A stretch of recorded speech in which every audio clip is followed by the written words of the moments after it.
রাগ করলা, বলো বিসমিল্লাহ, বলো সুবহানাল্লাহ। এই কথাটা যে ভাইরাল, এটা বললে আমলনামায় গুনাহ উঠে যেতে পারে যে কারণে, এবং কি এটা মারাত্মক একটা বিষয়। দুইটা বিষয় এখানে রয়েছে। আপনারা দেখছেন যে কিছুদিন পর পরই সোশ্যাল মিডিয়াতে একটা ট্রেন্ডিংয়ে আসে, কাঁচা বাদাম থেকে শুরু করে একটার পর একটা ওই কিরে মধু মধু এরকম জিনিস পোলাপান এটা ছড়ায়। তো এই যে একটা দেখলাম ভিডিওতে সোশ্যাল মিডিয়াতে, হাত দেখতেছে কনকের মতো, সে হাত দেখাচ্ছে আর এমন কথা বলতেছে যেটা জীবন সকলের জীবনের সাথে মিলে যেতে পারে। আর দেখার পরে বলতেছে যে ঠিক কি না, ওই ছেলে বলতেছে ঠিক। কি রাগ করলা? কয় না।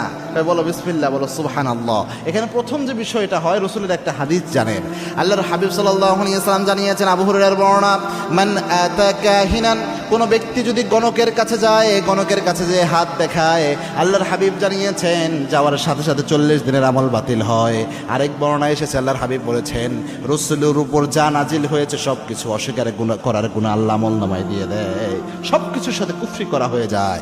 এক বর্ণনায় এসেছে 40 দিনের আমল নামাজ শেষ, আরেক বর্ণনায় এসেছে রসুলের উপর নাজিল করা যা আছে সব অস্বীকার করার মতো গুনাহ আমল নামায় উঠে যায়। এটা হচ্ছে প্রথম, ওই যে হাত দেখানোর বিষয়টা, যেহেতু এটা আমরা ভাইরাল করতেছি, এটা অনেকেই এখান থেকে উৎসাহিত হবে। এই জন্য কারো কোনো গণকের কাছে কখনো হাত দেখাবেন না, গায়েবের একমাত্র মালিক আল্লাহ। 2 নাম্বার, এখানে বিসমিল্লাহ এবং সুবহানাল্লাহ এটাকে ফান হিসেবে ব্যবহার করা হচ্ছে।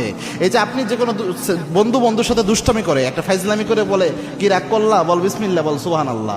এই যে বিসমিল্লাহ সুবহানাল্লাহ, এটা কিন্তু মারাত্মক একটা শব্দ।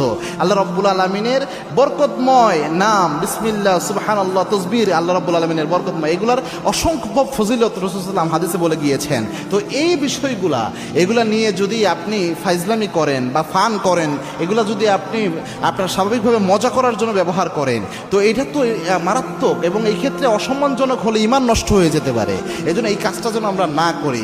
শুধু যদি বলা হতো এতটুকু কি রাগ করলা, এটা একটা আলাদা হিসাব হতো, কিন্তু পোলাপান দেখি বিসমিল্লাহ সুবহানাল্লাহ সহ এইভাবে বলতেছে।